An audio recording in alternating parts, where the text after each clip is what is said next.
Assalamualaikum warahmatullahi wabarakatuh. Perkenalkan, nama saya Silmi Khairunisa dari kelas X PB2 nomor absen 30. Kali ini saya akan membacakan materi tentang keselamatan kecelakaan kerja atau K3 dan penyakit akibat kerja atau PAK. Sebelumnya, perkenalkan, nama saya Silmi Khairunisa dari kelas XPB2 nomor absen 30. Step yang pertama, kita akan mempelajari pengertian K3 dan PAK.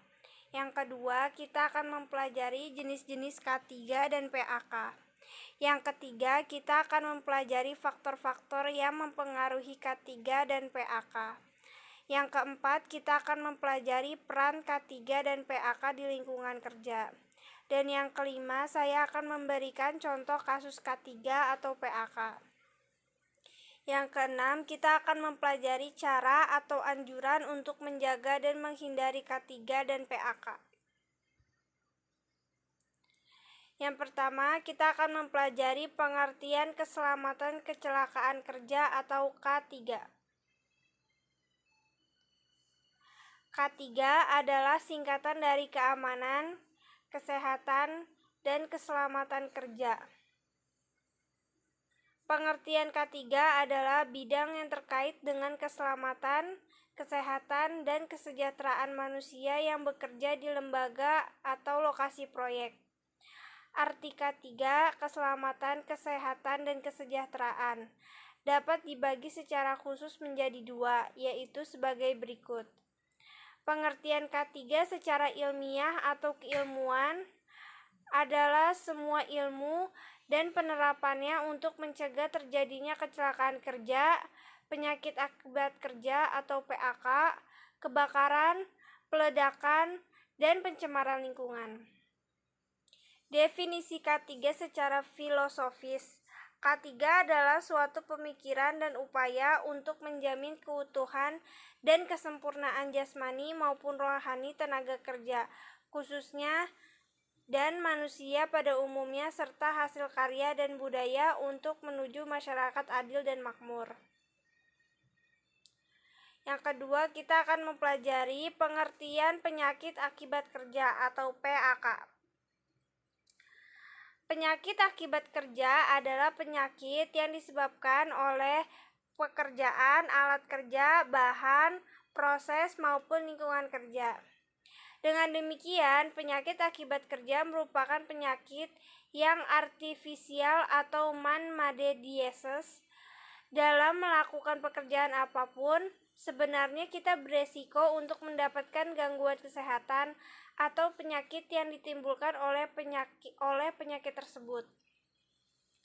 Oleh karena itu, penyakit akibat kerja adalah penyakit yang disebabkan oleh pekerjaan, alat kerja, bahan, proses, maupun lingkungan kerja. Gangguan kesehatan, baik jasmani maupun rohani yang ditimbulkan dan atau diperparah karena aktivitas kerja atau kondisi yang berhubungan dengan pekerjaan. Lalu kita akan mempelajari jenis-jenis keselamatan kecelakaan kerja atau K3 dan penyakit akibat kerja atau PAK. Jenis-jenis bahaya K3 yaitu yang pertama, bahaya jenis kimia. Jenis bahaya kimia yang berasal dari berbagai bahan kimia yang berpotensi merusak kesehatan anggota badan kita jika terhirup atau terjadi kontak. Ada beberapa jenis kimia tertentu yang sifatnya mudah menguap dan pada ambang batas tertentu dapat bisa menimbulkan penyakit terhadap manusia.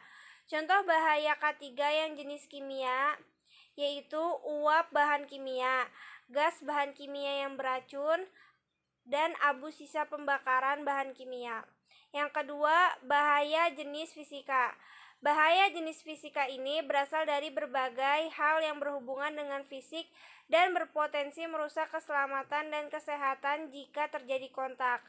Contoh bahaya K3 yang jenisnya fisika, yaitu kondisi udara yang tidak wajar, suara terlalu bising yang dapat membuat pendengaran orang tersebut menjadi rusak, serta temperatur yang ekstrim seperti terlalu panas atau terlalu dingin. Yang ketiga yaitu bahaya jenis pekerjaan. Bahaya jenis pekerjaan ini berasal dari jenis pekerjaan proyek yang berpotensi merusak kesehatan dan bisa mengancam jiwa pekerja tersebut. Contoh bahaya K3 jenis pekerjaan ini yaitu peralatan dan pengamanan yang kurang lengkap dapat mengakibatkan pekerja cedera atau terluka. Yang kedua, pekerjaan pengangkutan barang atau material yang menggunakan manusia yang kurang berhati-hati dan bisa mengakibatkan cedera atau luka. Yang ketiga, penerangan di lokasi kerja sangat minimum yang bisa berpotensi mengakibatkan kerusakan penglihatan. Yang keempat yaitu bahaya biologis. Bahaya yang berasal dari hewan atau disebut dengan mikroorganisme tak kasat mata yang berada di sekitar lokasi kerja dan dapat masuk ke dalam tubuh manusia tanpa diketahui, sehingga banyak penanganannya dilakukan setelah pekerjaan terinfeksi. Contohnya bisa juga terdapat ular, bakteri, serta berbagai macam virus. Yang kelima ialah bahaya mekanik. Mekanik yaitu bahaya yang berasal dari benda-benda yang bergerak, benda-benda yang tajam, benda-benda yang berukuran lebih besar daripada orang atau pekerja, dan berat, yang dapat menimbulkan resiko pada pekerja seperti terjepit, tertusuk, terpotong, terhimpit, tertabrak, dan lain sebagainya. Yang keenam yaitu bahaya ergonomi. Bahaya ergonomi adalah bahaya yang berasal dari adanya ketidaksesuaian desain, fasilitas atau alat kerja dengan kapasitas tubuh pekerja tersebut, sehingga pada kasus seperti ini akan menimbulkan rasa tidak nyaman di tubuh, sakit pada otot, pegal-pegal, tulang, dan sendi.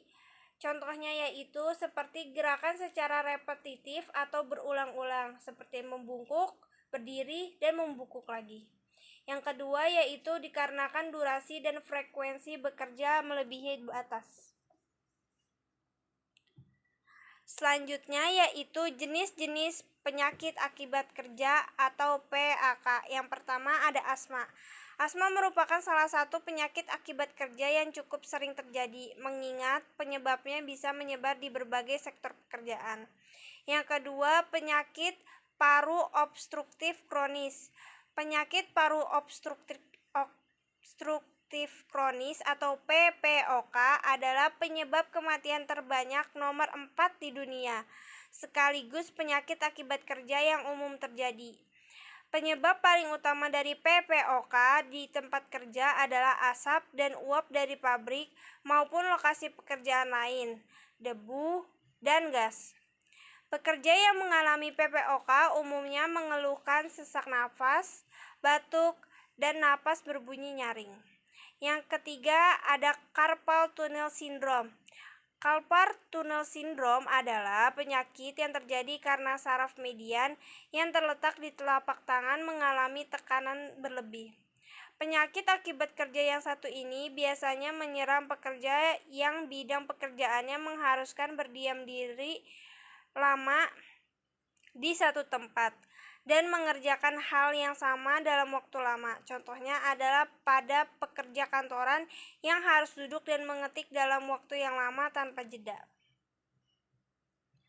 Yang keempat, ada penyakit dermatitis kontak. Dermatitis kontak adalah penyakit akibat kerja yang cukup banyak diderita, terutama oleh para pekerja yang bersinggungan dengan bahan-bahan kimia dan metal. Secara umum, dermatitis kontak akibat pekerjaan dibagi menjadi dua, yaitu yang terjadi karena iritan dan akibat alergi. Dermatitis kontak iritan dapat muncul karena paparan bahan kimia seperti zat asam, air kotor, deterjen, atau cairan pembersih.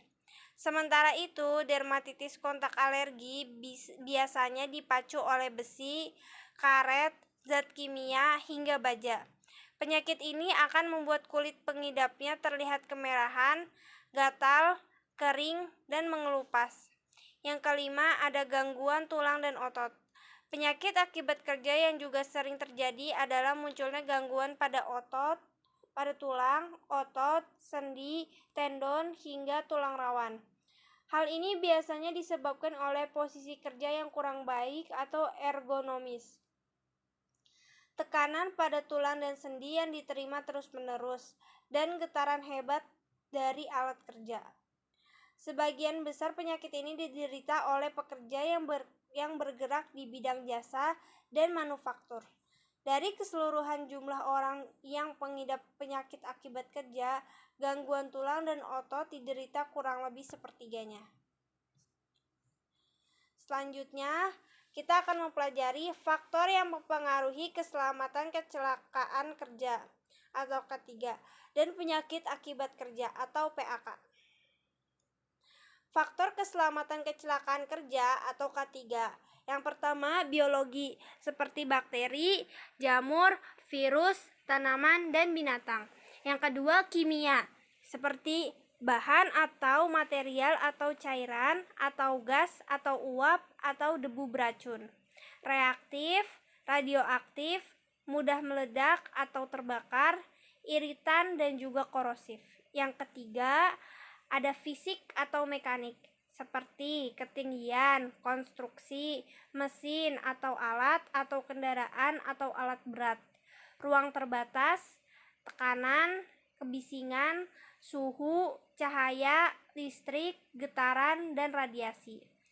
Yang keempat, biomekanik atau seperti gerakan berulang, postur atau posisi kerja, pengangkutan manual, desain tempat kerja atau alat atau mesin. Yang kelima, psikologi sosial seperti stres, kekerasan, pelecehan, pengucilan, lingkungan, emosi negatif. Yang keenam, faktor manusia atau karyawan biasanya meliputi faktor fisik dan mental seperti kurangnya penglihatan atau pendengaran, otot lemah jantung, dan lain sebagainya. Yang kedua, pengetahuan dan juga keterampilan seperti kurangnya memperhatikan metode kerja yang aman dan baik, kebiasaan yang salah, dan kurangnya pengalaman. Yang ketiga, sikap seperti kurang minat atau perhatian, kurang teliti, malas, sombong, dan lain-lain. Selanjutnya, ada faktor penyakit akibat kerja atau PAK.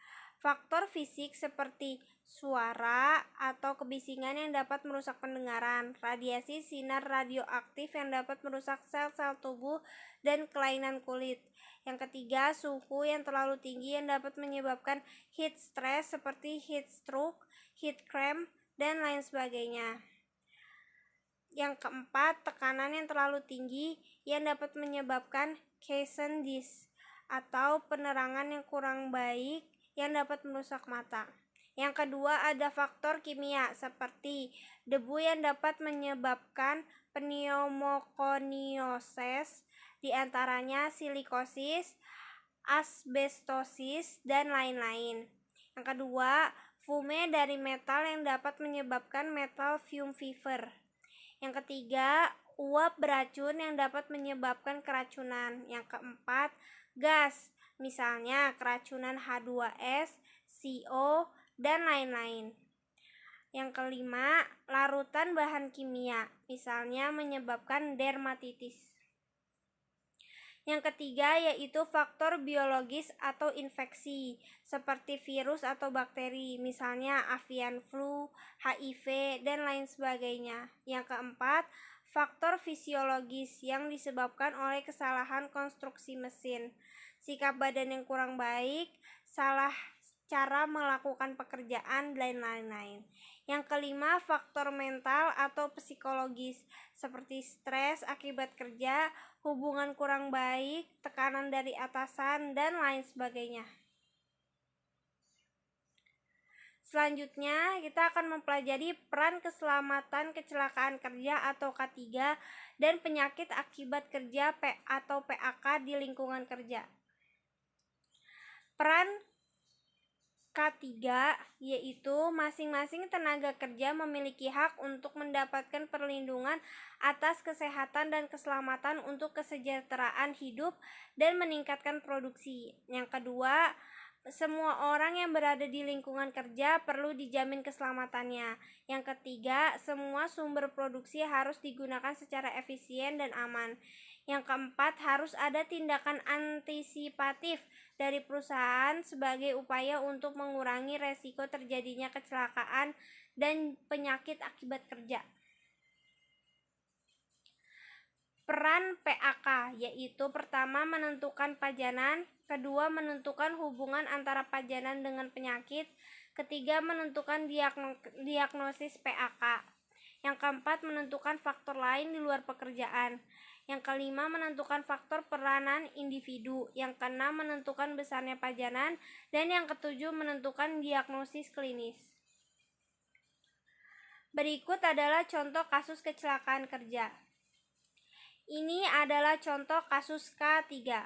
4 pekerja cleaning service di pabrik gula rafinasi PT Dharmapala Usaha Sukses atau DUS Cilacap Rabu 29 Juni tewas setelah tersiram air panas di dalam tangki.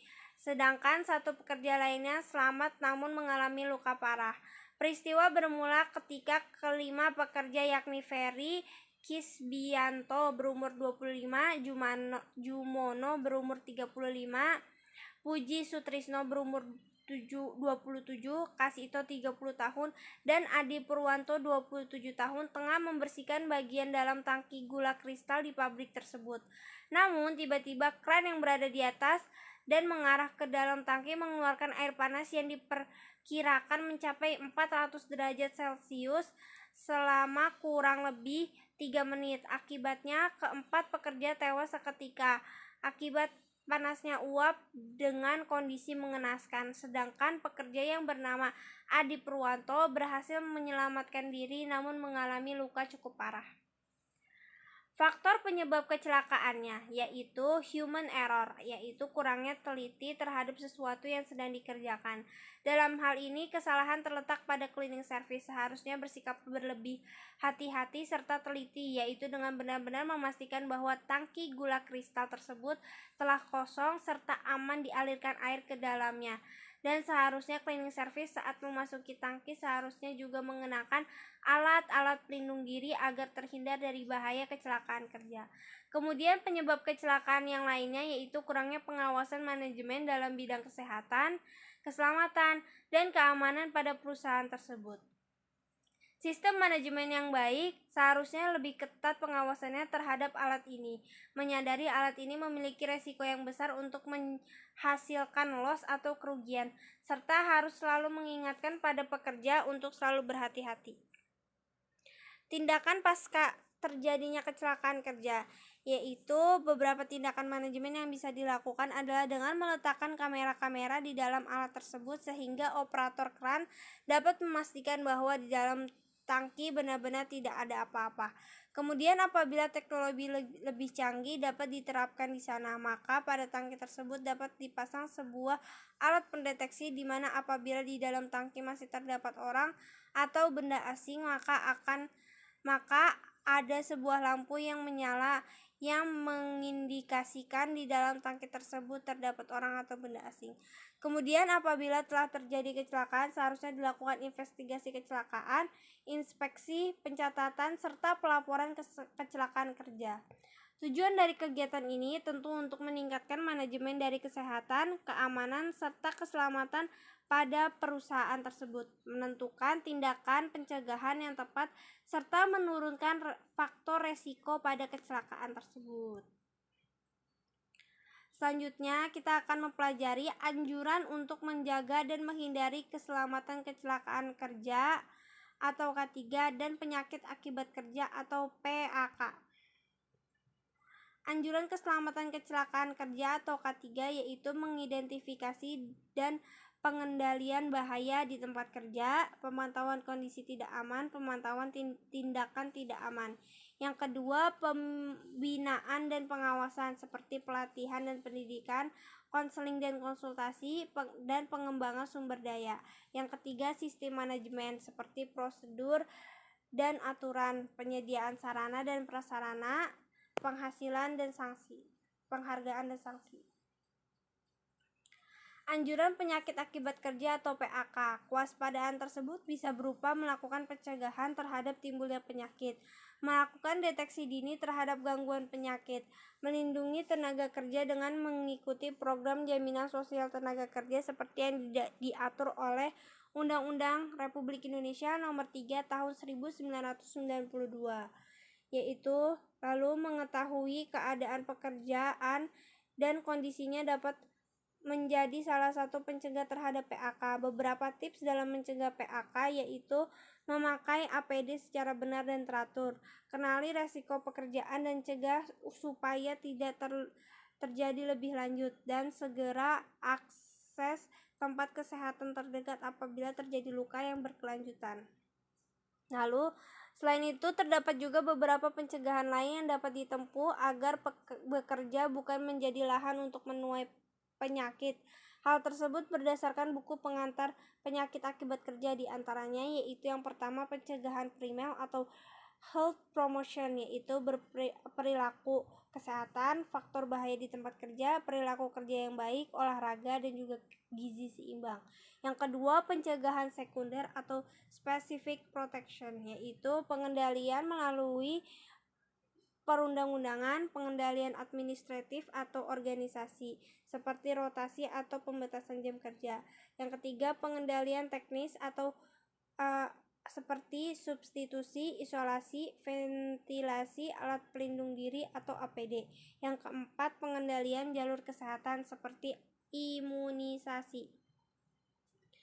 Lalu yang terakhir, pencegahan tersier atau early diagnosis and proper treatment, seperti pemeriksaan kesehatan prakerja, pemeriksaan kesehatan berkala, surveillance, pemeriksaan lingkungan secara berkala, pengobatan secara segera bila ditemukan gangguan pada pekerja, pengendalian segera di tempat kerja.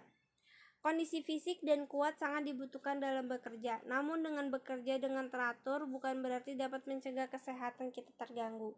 Kepedulian dan kesadaran akan jenis pekerjaan juga kondisi pekerjaan dapat menghalau sumber penyakit menyerang. Dengan didukung perusahaan yang sadar kesehatan, maka kantor pun akan benar-benar menjadi lahan menuai hasil bukanlah penyakit. Berikut adalah penjelasan saya tentang K3 dan juga PAK. Kurang lebihnya mohon maaf. Wassalamualaikum warahmatullahi wabarakatuh.